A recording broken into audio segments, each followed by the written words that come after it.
Okay, hello children, welcome to the next session of this chapter. Now, as I told you in the last session, we will go to chapter number 1, similarity, and I'll explain to you what are the topics that you need to write in this chapter, similarity. There were some children who are confused about what is to be written other than the exercises. So children, pay attention. Those of you who have understood, you can still see.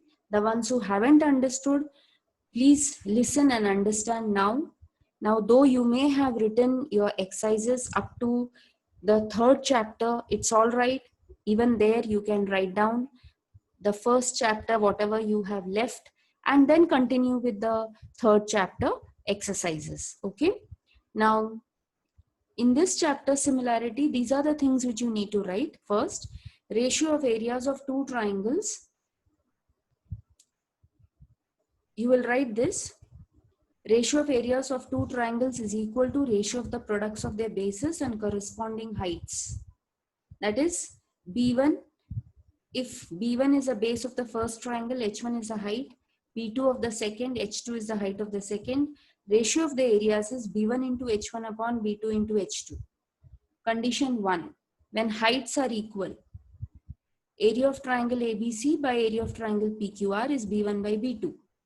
Then, condition 2, if both the triangles have got equal bases, the ratio of the areas will be equal to ratio of their corresponding heights. Okay, the property and the condition 2. Next, after this, you will be doing the exercise 1.1. Okay, after you do exercise 1.1, next is BPT. So you will be writing this complete theorem with the proof. Then you will write the converse, the statement. After that comes angle bisector property, the complete proof. Then the converse, property of three parallel lines and their transversal. You have the theorem with the complete proof that has to be written. After that, you will be doing exercise 1.2. After this, tests of similarity of triangles, I told you, you just need to write the test. AA test, SAS test, SSS test. Okay. Properties of similar triangles, all three properties: reflexivity, symmetry, transitivity. Next, you will do exercise 1.3. After you complete it, theorem of areas of similar triangles, the complete proof, and then you will do exercise 1.4. After that is your problem set. That's it. I hope children by now it is clear what you need to do. Now we start with the next topic, arc of a circle of the chapter circle. I hope you all have finished exercise 3.2. Okay. Now what does arc of a circle mean? If you have a secant drawn AB, it divides the circle in two parts.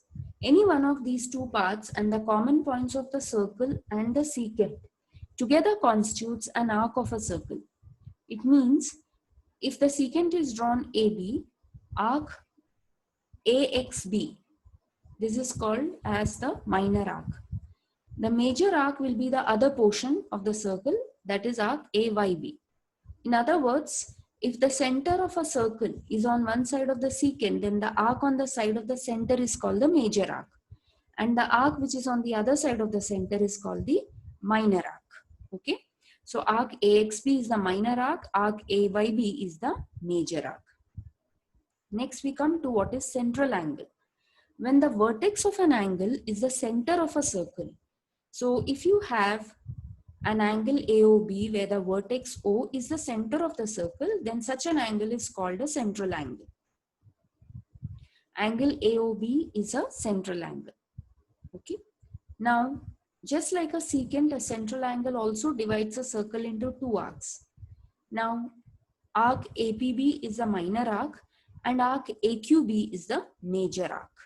I think it's quite obvious when you look at the figure why arc APB is minor and why arc AQB is a major arc. Now, measure of a minor arc is equal to measure of its corresponding central angle. In the figure, measure of angle AOB is theta. Therefore, measure of the minor arc APB is also theta. What it means is, whatever is the measure of the angle AOB, let's say if it is 60 degrees, the measure of the arc APB will also be 60 degrees. We know that the measure of the whole circle is 360. So if you are asked to find measure of the major arc, it will be 360 minus 60. Your answer will be 300 degrees. So basically here what you need to understand is measure of the central angle and the measure of the arc which it subtends will be equal. For example, if angle AOB is 60 degrees, measure of the arc APB will be 60 degrees. Measure of angle AOB, that is the when I consider the major arc, that will be 360 minus 60. That part will be 300 degrees. Therefore, measure of the major arc will be 300 degrees. Now here, point number 2, measure of a major arc is 360 degree minus measure of the corresponding minor arc. Therefore, 360 minus theta. Third point, measure of a semicircular arc, that is a semicircle, is 180 degrees. Now, semicircle will exactly be at the center of the circle. It divides the circle into two equal parts. Therefore, the measure of the semicircular arc will be 180 degrees. And measure of a complete circle is 360 degrees. Okay. Now, congruence of arcs, what it means is, if you have two arcs which are congruent, their measures and radii will be equal. For example, in this figure 3.31, you have arc DE, which is congruent to arc GF. What is the reason? Both have got angles 70 degrees. The central angles are 70 degrees in measure. So their measures are equal and the radius are also equal because it is of the same circle. And therefore, you can consider them to be congruent arcs. Okay. Now, property of sum of measure of arcs. What it means is, suppose I want to find out measure of arc ACE. It can be written as measure of arc ABC plus measure of the arc CDE. So, measure of arc ABC plus measure of the arc CDE will be equal to measure of the arc ACE. Okay, this is called as property of sum of the measures of two arcs. Now these two theorems are important. You will need to write. I'll explain to you before we start with the exercise what all is to be written. These two theorems are very important. The chords corresponding to congruent arcs of a circle or congruent circles are congruent. What it means is, what is given? You're given a circle with center B. You have arc APC congruent to arc DQE. So you're given congruent arcs. What must you prove? The chord AC is congruent to chord DE. So the theorem is, the chords corresponding to congruent arcs of a circle are congruent. So you are given congruent arcs. You have to prove that the corresponding chords which subtend these arcs are also congruent. Okay. So you are given arc APC congruent to arc DQE. You have to prove chord AC congruent to chord DE. Okay. Now the proof, it is there are blanks given which you need to fill up. How will you do it? In triangle ABC and triangle DBE, side AB congruent to side DB, reason radius of the same circle. So in the first blank you will write radius of the same circle. Second blank, side BC congruent to side BE, reason again same radius of radii of the same circle. I'll repeat it again. Side BC congruent to side BE, reason radii of the same circle. Angle ABC congruent to angle DBE, measures of congruent arcs. Therefore, triangle ABC congruent to triangle DBE. What is the reason? SAS test. Okay, SAS test, and therefore chord AC congruent to chord DE. So this is your proof. Second theorem, corresponding arcs of congruent chords of a circle are congruent. Now this is a converse of the previous theorem that you have done. What is given to you here? O is the center of a circle. Chord PQ is congruent to chord RS. Okay, you are given chords are congruent. What must you prove? You have to prove that the arcs which are subtended by these chords are congruent. Arc PMQ is congruent to arc RNS. Okay, now how will you prove it? Now you consider both these triangles POQ and ROS. Now, what are the steps you will write? Segment PO congruent to segment OR. Reason radius of the same circle. Next, segment OQ congruent to segment OS. Reason radius of the same circle. Next, what is the third condition? Segment PQ congruent to segment RS. Reason given. Okay. Therefore, triangle POQ congruent to triangle ROS. Reason SSS test. Okay. Therefore, the two triangles are congruent by SSS test. Therefore, angle POQ is congruent to angle ROS CACT. Okay. POQ and angle ROS are congruent by CACT. Now, therefore, arc PMQ is congruent to arc RNS because congruent angles subtend congruent arcs. Congruent angles subtend congruent arcs. That's how you have to write the proof. Okay. So with this, we finish both the theorems and we are ready to start with the exercise. Before we start with the exercise, I'll tell you once again what all are to be written before you start. What are the things you will write? Arc of a circle, draw figure 3.29. Then write what is arc of a circle. Okay, you will write like this.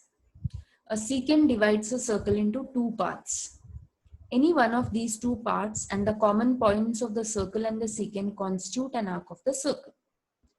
After that, go to the next paragraph. If the center of a circle is on one side of the secant, then the arc on the side is called major arc, and the arc which is on the other side of the center is called minor arc. So you're going to write what is a major arc and what is a minor arc. Then next subheading will be central angle. You will draw figure 3.30. When the vertex of an angle is the center of a circle, it's called central angle. Okay.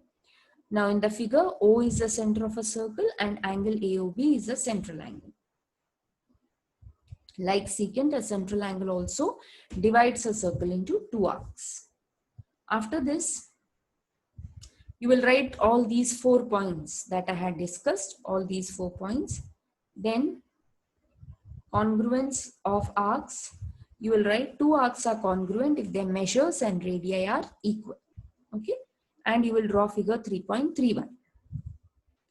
After this, property of sum of measure of arcs, you will draw figure 3.32 and write only this particular segment, measure of arc ABC plus measure of arc CDE equal to measure of arc ACE. Then you will write both these theorems with the given to prove and the figure. Same way for figure 3.34, the complete theorem. Here children, proof is not given in your textbook, but I have explained to you how to do it. So listen carefully and then you will write down the steps. With that, we finish with that portion, the theoretical portion.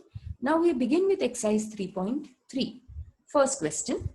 In figure 3.37, points G, D, E, F are concyclic points of a circle with center C. Angle ECF equal to 70 degrees. Measure of the arc DGF is 200 degrees. So these are the two things which we need to find out. Measure of arc DE, okay, and measure of arc DEF. Now,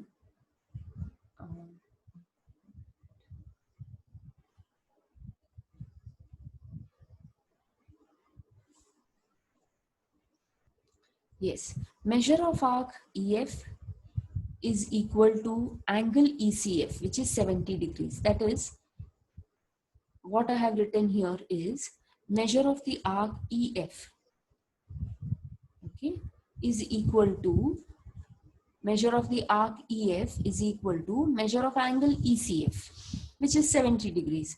So the arc EF is 70 degrees. What is the measure of arc DGF? It's given 200 degrees. So 200 plus 70. So that makes it 270.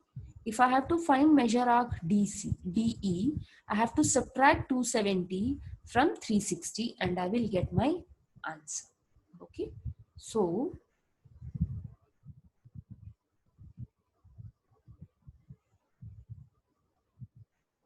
360 minus 270, I'll get measure of arc DE as 90 degrees. The second part of the question is to find measure of arc DEF. So measure of the arc DE plus measure of the arc EF. 90 plus 70, your answer will come 160 degrees. Okay. Next we go to question number 2. Question number 2.